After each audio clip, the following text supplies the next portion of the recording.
Hello everyone, in this video I will share with you the Odachi build that carried me over for my first playthrough in Nioh 3. I will show you the abilities that I used the most, the recommended gear that you can farm very early on, and where to allocate your stats. Now, before we begin, there are two very important things that I have to mention. The first one is that I'm using the controller type B, which changes the weapon ability keys to L1 plus square or triangle. I believe this is mandatory. If you are not gonna do that, you will have to push the analog stick in front and press L1 at the same time to execute some moves, which I believe is extremely hard. So go to controller settings and swap to type B. And for the second one, I want to explain how Proficiency Art works in Nioh 3.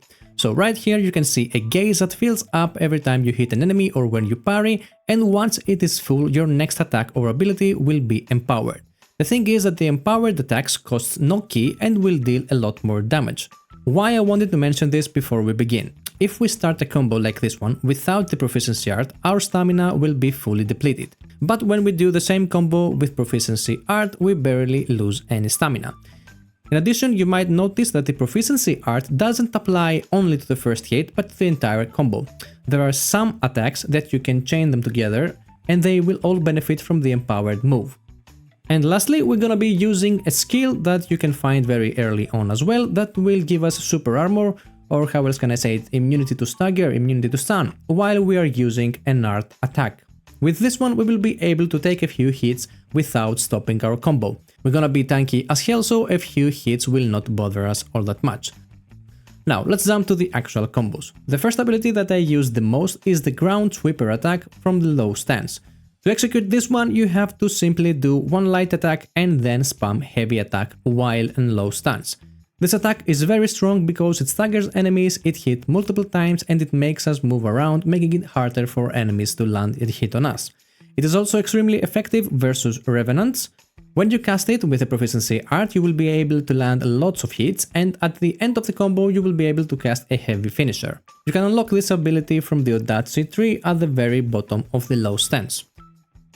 The second ability that I found myself using the most is the Moonlit Snow Redux. Moonlit Snow Redux can be applied to all stances when you hold the heavy attack button, and the reason I prefer it over the other versions is because it deals fair amount of damage very fast and because it hits outwards, so it is able to crack some of the yokai weak points. The other version, the Moonlit Snow Charge, hits harder than this one, but it's somewhat slower. Most of the times I found myself getting hit from enemy attacks when I used the charged version, but I still kept it on my middle stance heavy attack because I like the variety. But if I was to choose only one of them, I will go for the Redux version. Now, the next ability that I want to showcase will deal the most damage on our entire kit. This ability is gonna be the Soaring Fowl, and it will be available through the Crucible weapons. For our total beginners, Crucible weapons have this red mark on them, and they will unlock certain unique abilities for each weapon. Once you have reached maximum familiarity with that Crucible weapon, their special attack will be unlocked and can be used with other weapons as well.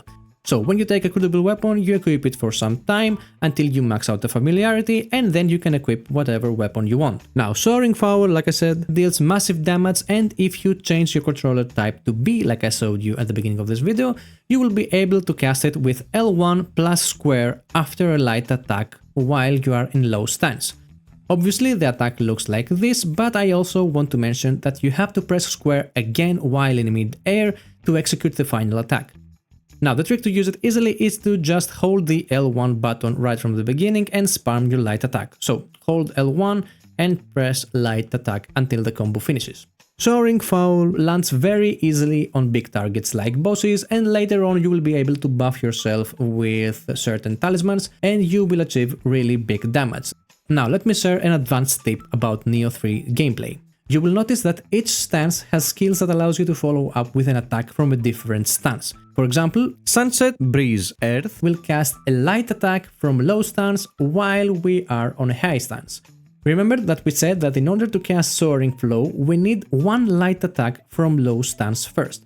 So, while we are on a high stance, we press heavy attack, then light attack, which will swap us to low stance, and finally L1 with square to execute the Soaring Flow.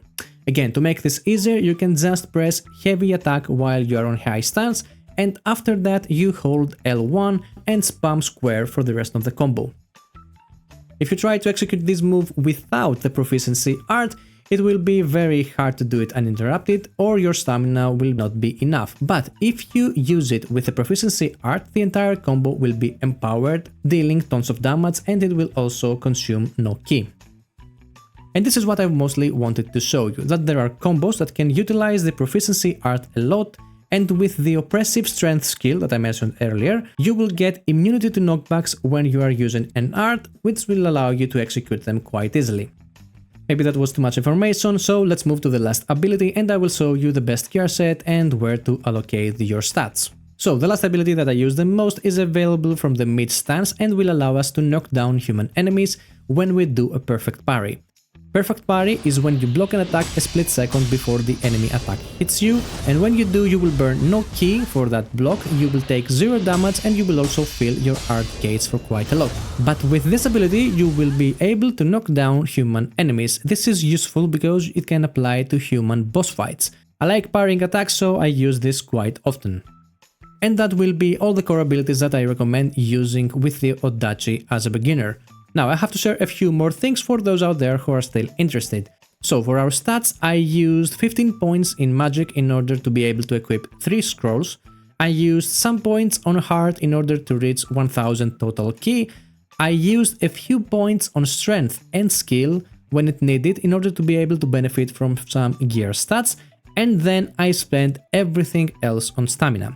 Gear-wise, for the entire playthrough, I just used the auto-equip button with the C category items that will auto-equip the heaviest armor available to me, and I really had no problem at all. In fact, I kinda speedrun the whole game because I wanted to reach the New Game Plus as fast as possible, and I had no problem at all. But if you want to grind for the best in slot armor set, you can do it very easy and very early on.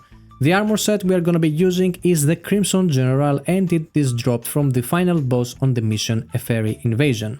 I really don't recommend spending your time farming this one on your first playthrough, since you're gonna be leveling up a lot and you will have to spend resources to keep it up to your level, and that can be a hassle. You can also farm it max level from Revenants in New Game Plus, so I really recommend not to farm it on your first playthrough. Lastly, I will share with you the soul cores that I used the most on my first playthrough. So what I did most of the times against many bosses was to use the Last Stand that lowers my HP but boosts my attack significantly, and then used Carnage Talisman that also lowers my defense and boosts my attack, and to balance this off I used Preservation that revives me when I take lethal damage. So I use these buffs, and when I go in I use the Sloth Talisman on the boss that will slow down the boss quite a lot, and then I try to burst it off as quickly as possible.